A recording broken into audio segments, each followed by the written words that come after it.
Hi, this is Michael Kelly with Parkview OZ REIT. I'm here at Future Proof in Huntington Beach, California, a really well-run conference. About 5,000 wealth managers here, a little bit more than that actually. Really unique venue. The entire conference is outdoors, and the content I thought was really good.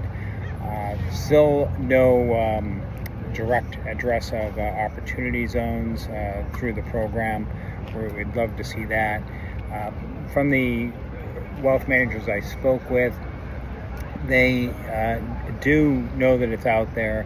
They're not really understanding how the rules work. They're not implementing it on a day-to-day basis. And that somewhat makes sense in that we're in what the OZ industry is calling a dead zone, as people wait for the recently passed tax legislation, the enhanced benefits, to kick in on January 1st, 2027.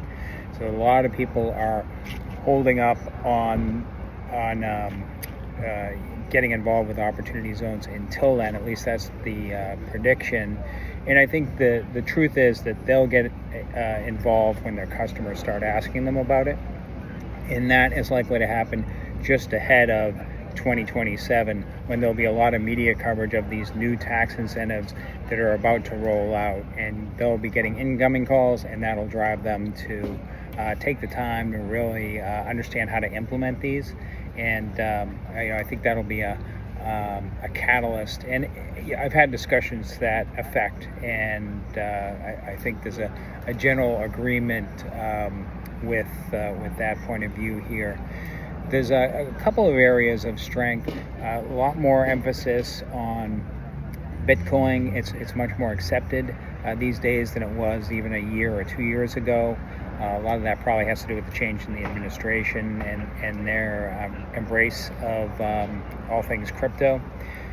The other area would be in gold, which has skyrocketed. And from what we've seen here, it's very positive on the outlook that most people have for gold. So we expect to see continued investment there.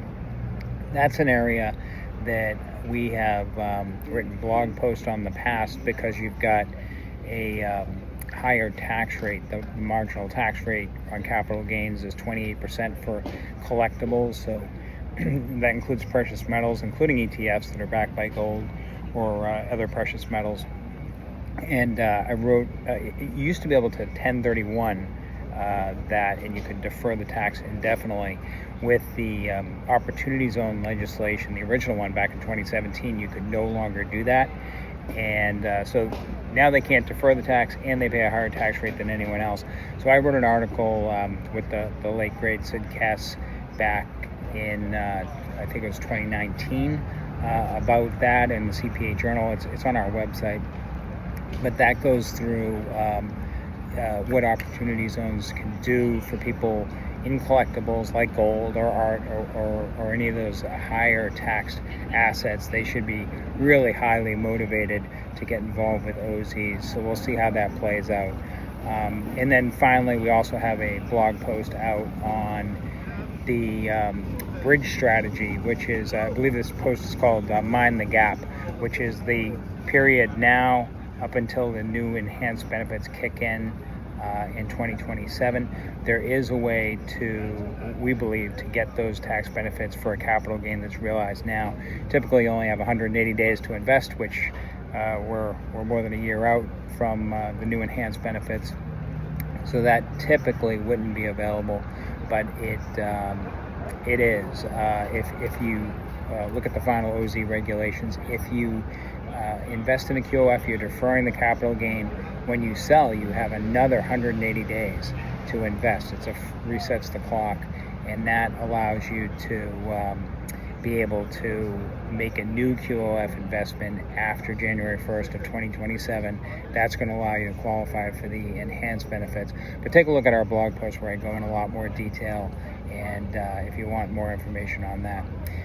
And that is it from here in Huntington Beach. If you have any questions, please reach out.